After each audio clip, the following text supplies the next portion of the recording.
تو جب آپ خوش ہوتے ہیں تو عام آدمی کو، مانگنے والوں کو بھی پتہ ہوتا ہے یار آج صاحب بڑا خوش ہے، ملازموں کو پتہ ہوتا ہے آج درخواست پیش کر لو، جو مانگو گے دے دیں گے۔ تو جب آپ خوش ہوتے ہیں تو چھوٹوں کو آپ کی خوشی اور اس کے نتائج کا بھی پتہ ہوتا ہے کہ آج پھاڑیں گے نہیں، درخواست رد نہیں کریں گے۔ تو خوشی میں ہر بات مانی جاتی، ایک فطرت ہے۔ یہ فطرت کس نے رکھی ہے؟ اللہ نے رکھی۔ اسی طرح کچھ مہینے اور کچھ ایام ایسے بھی آتے ہیں جن میں اللہ رب العزت کی رحمت جوش پر ہوتی ہے، اللہ کی رحمت جوش پہ ہوتی ہے، جھوم جھوم کے آتی ہے اللہ کی رحمت، اس کی بخشش، اس کی مغفرت، اس کی عطائیں، اس کا لطف و کرم، اس کی رحمتیں، اس کی برکتیں جوش پر ہوتی ہیں، جس طرح سمندر میں تلاطم آ جاتا ہے۔ کچھ ایسے وقت بھی آتے ہیں، ان میں ماہ رمضان المبارک بھی ہے،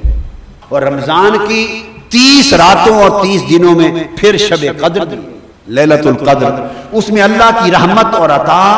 اتنے جوش پر ہوتی ہے کہ اس کے جوش رحمت نے ایک رات کو 1000 مہینوں سے افضل بنا دیا۔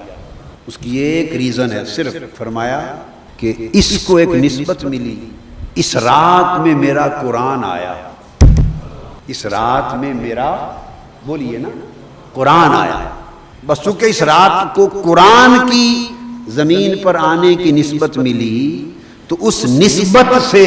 جو بات سمجھانا چاہ رہا ہوں وہ یہ کہ اس کو بھی فضیلت ملی تو کسی نسبت نے فضیلت دے دی۔ تو پتہ چلا کہ اگر کسی لمحے کو اور کسی دن کو، کسی رات اور کسی وقت کو اللہ کی کسی محبوب شے سے نسبت ہو جائے اور وہ شے اس لمحے میں آئے، تو اس نسبت کے لمحے، اس لمحے کی جو نسبت ہے، اس کی وجہ سے اللہ پاک اس پوری رات اور پورے دن کو اور اس پورے مہینے کو ہر شے سے بلند کر دیتا ہے۔ تو اہل ایمان کے لیے سمجھنے کی بات یہ ہے کہ یہ ہمیں قرآن ہمیں بھیجا، جس رات قرآن آیا وہ رات 100 سال سے افضل ہو گئی،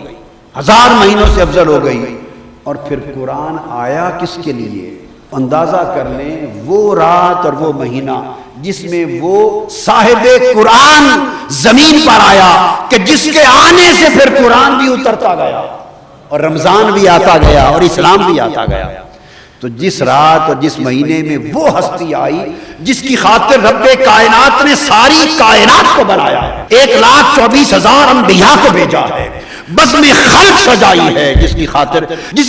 ڈوبے سورج کو پلٹا دیا ہے، جس کی خاطر نظام شمس و قمر بدل دیے ہیں، اور جس کی خاطر دوزخ و جنت کا نظام بنایا ہے، جس کی خاطر شفاعت بنائی ہے، جس کی خاطر تخت پر ایک کرسی دائیں جانب رکھی جائے گی اور مقام محمود پر جس کو بٹھایا جائے گا، اور جس کی خاطر سب حساب و کتاب کے بعد وہ ہستی جس کے لیے کہے گی اس کو بغیر حساب کے معاف کر دیا جائے گا۔ حضور علیہ السلام کے ساتھ اس کی محبتوں کا یہ عالم، اس کی چاہتوں کا یہ عالم، اس کے اکرام کا یہ عالم۔ تو جس رات اور مہینے میں وہ ذات پاک آئی، اندازہ کر سکتے ہیں اس مہینے کی فضا،